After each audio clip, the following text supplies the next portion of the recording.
जब परमेश्वर काम कर रहा हो तो कोई उसे रोक सकता है क्या? आप कैसे कह सकते हो कि बाइबल कहती जब पतरस को पकड़ लिया गया और पतरस को कहा कि तूने आज से यीशु मसीह के नाम के कारण बातें नहीं करनी, उसने कहा यह कैसे हो सकता है कि जो कुछ परमेश्वर मुझसे कहता है वो मैं ना कहूं और इंसान की बात को सुनूं।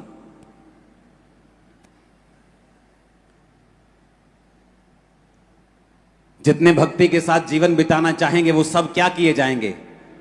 ऊंची आवाज में बोलो। ओवरफ्लो में भी आवाज आनी चाहिए, ओवरफ्लो से भी क्या किए जाएंगे? जितने भक्ति के साथ बाइबल कहती जीवन बिताना चाहेंगे वो सब सताए जाएंगे। कल एक खबर आ रही थी कि एक व्यक्ति किसी को चर्च लेके गया और उसको बोला गया कि तू इसको चर्च क्यों लेके गया, तेरे पे केस करेंगे क्योंकि तू किसी को क्रिश्चियन बना रहे। तो मेरा एक क्वेश्चन है कि जब एक व्यक्ति मुस्लिम बन जाता है या हिंदू बन जाता है या क्रिश्चियन कोई भी दूसरे धर्म में जाता है तो वो क्या होता है? क्या आप ऐसा कभी आपने सुना है कि एक व्यक्ति मुस्लिम बन जाए और मुस्लिम गुरु कहें कि भाई साहब तू लंगर भी खा सकता है, प्रसाद भी खा सकता है, तू सब जगह जा सकता है? वो कहते हैं अगर मुस्लिम बनना है तो तुम्हारा एक ही खुदा है।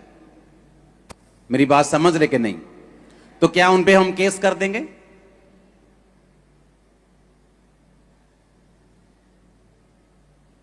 जब हम एक परमेश्वर को मानते हैं तो हमें उसी को मानना है। हमारा एक ही परमेश्वर है, एक ही पिता है, दैट्स इट। और अगर कोई किसी को बता रहा है तो क्या उस पर केस कर दोगे तुम? पंजाब में 90% पास्टर्स के पास अपनी जगह के लिए पैसे नहीं है और वो लोग कह रहे हैं कि धर्म परिवर्तन जो है वो पैसे देके किया जा रहा है। अगर पैसे होते पास्टर्स के पास तो पहले वो जगह ना खरीदते जो हर 2 साल बाद उन्हें जगह चेंज करनी पड़ रही। हां, अगर किसी को मसीहियत क्रिश्चियनिटी अच्छी लग रही है तो आप भी अपनी अच्छाइयां बताएं, किसी की बुराइयां मत ढूंढें क्योंकि आपको मिलेंगी नहीं। अगर कुर्बानियों की बात करें तो क्रिश्चियनिटी में जितनी वर्ल्ड में कुर्बानियां हुई हैं किसी धर्म में नहीं हुई होंगी, लेकिन हमारा मकसद अपने धर्म को किसी के साथ कंपेयर करना नहीं, किसी को नीचा करना नहीं, किसी को टीस देना नहीं, बल्कि सबके लिए प्रार्थना करना और सबके सबसे सब प्यार करना और सबको साथ लेके चलना है। आमीन। वो मसीह कौम जो कुर्बानियों के लिए मशहूर है वो 1-2 पर्चों से डरने वाली नहीं है। और वैसे भी पंजाब में आने वाले समय में एक कमेटी बनने जा रही है, उस कमेटी का नाम एक्शन कमेटी होगा और वो कमेटी पूरे पंजाब में जितने भी लोग मसीह के कारण सताए जाते हैं, सुनो, क्योंकि वो एक्शन कमेटी जो होगी उसका गठन 1 हफ्ते के अंदर अंदर हो चुका है, अभी वो अनाउंस हो जाएगी।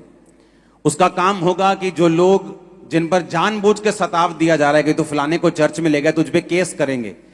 तो मेरी प्रशासन से विनती है, सरकार से भी विनती है कि सोच समझ के किसी एक विश्वासी पर भी केस करना, क्योंकि ये सभी लोग आपको भी पकड़ने वाले हैं। क्योंकि मुझे मालूम है, मैं जिम्मेवारी लेता हूं, मुझे मालूम है कि किसी का धर्म परिवर्तन बाय फोर्सफुली नहीं हो रहा। मुझे पता है, आपको पता है। ये मीडिया का युग है, ये सोशल मीडिया का युग है, कोई चीज छुपी नहीं रह सकती, एक चीज भी छुपी नहीं रहती। तो इतना बड़ा, अगर इतने लोग 50-60 लाख लोग अगर परमेश्वर में आ गए, आपको लगता है कि सबका धर्म परिवर्तन और सबका पैसे देके धर्म परिवर्तन हुआ है? अब एक्शन कमेटी जो बनेगी वो सरकार के साथ और दूसरे धर्म के लोगों के साथ तालमेल बना के उनको समझाएगी कि ऐसा कोई भी स्टेप लेने से आप गुरेज करें, आप बचें, नहीं तो वो स्टेप आपका कामयाब होने नहीं दिया जाएगा 1 हफ्ते के अंदर अंदर। आप लोगों ने प्रार्थना करनी है इस चीज के लिए, क्योंकि मुझे ये मालूम है मैं कैसे आया हूं। मैं उन लोगों पे गुस्सा नहीं करता हूं जो गालियां निकालते हैं आज क्रिश्चियनिटी को। पता है क्यों?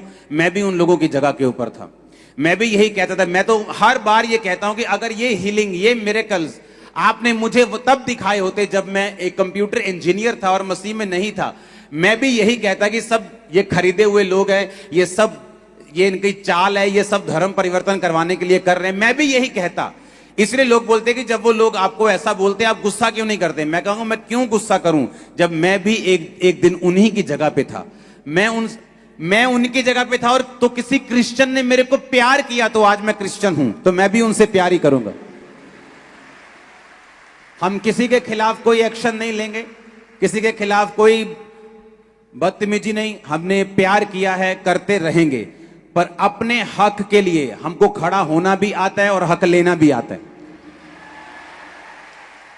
तो वो एक्शन कमेटी जो होगी वो सब विश्वासियों को, सब पास्टर्स को, क्योंकि जो बड़ी बड़ी चर्चिस हैं वो सेफ हैं, लेकिन जो छोटी चर्चिस हैं जो 100 मेंबर 200 मेंबर, वो भी अब आराम से बेचिंत हो जाना।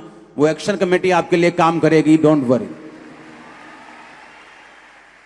तो ये आप भूल जाओ, आने वाले टाइम में प्रशासन, सरकार भी ये भूल जाए कि आप किसी भी विश्वासी के कोई भी कंप्लेंट कर देगा कल को कि मेरे को ये बंदा चर्च में लेके गया और उसने कहा अपना ये उतार दे, ये ऐसा कर ले, तो आप उस पर केस कर दोगे। ऐसा पॉसिबल नहीं होगा आने वाले समय में, ये पॉसिबल नहीं होगा। हालेलुया। क्योंकि मुझे मालूम है ऐसा नहीं है। ऐसे कल को मैं उठ के खड़ा होकर बोल दूंगा किसी धर्म के कि फलाने बंदे ने कहा है तू ये सब छोड़ के ये तो हमारा कुछ डाल ले, तो क्या आप उस पर केस कर दोगे? क्या आप नहीं कर सकते। मेरी फ्री विल है, मैं जहां मर्जी जा सकता हूं, जब मर्जी पकड़ सकता हूं, जब मर्जी छोड़ सकता हूं। हालेलुया।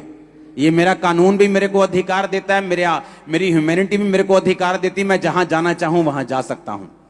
तो इन्हीं चीजों को बनाने के लिए एक कमेटी बनाई जा रही है, एक एक्शन कमेटी होगी जहां पे बहुत सारे, कम से कम 3 से 4 हजार पास्टर्स उसमें होंगे और बहुत सारे पॉलिटिशियंस उसमें होंगे, बहुत सारे जज उसमें होंगे, बहुत सारे फॉरेनर्स उसमें होंगे, बहुत सारे इंडियंस उसमें होंगे, बहुत सारे लोग उसमें होंगे। वो लोकल कमेटी नहीं होगी, वो इंटरनेशनल लेवल की कमेटी होगी, जहां पे इंटरनेशनल लेवल के लोगों को उस कमेटी में जोड़ा जाएगा साथ में। और जो जजिस हैं, जो बड़े बड़े कोर्ट के जजिस रहे हैं, वो सारे जो क्रिश्चियन हैं, जो परमेश्वर में बिलीव करते हैं, वो इस कमेटी में होंगे। तो आने वाले समय में एक ऐसी कमेटी बनाई जा रही है। तो आप इस बात को आपने सोच के रखना है, प्रशासन ने और सरकार ने, कि ऐसा कोई भी कदम आप नहीं उठाएं कि कल को ये कमेटी आपके खिलाफ हो, क्योंकि हम ऐसा कुछ नहीं चाहते। जो काम अभी सरकार कर रही है वो काम से सबका भला हो रहा है और मेरे ख्याल से विरोधियों को भी शायद ये अच्छा नहीं लग रहा। तो मैं ये चाहता हूं कि हम इस तरह से संयम बना के रखें और कमेटी बनने का इंतजार करें और उसके बाद एक्शन का इंतजार करें। वो प्रार्थना करने वाली कमेटी होगी, लॉ जानने वाली कमेटी होगी, पढ़े लिखे लोगों से भी पढ़ी लिखी कमेटी होगी। डोंट वरी, परमेश्वर हमारे साथ है।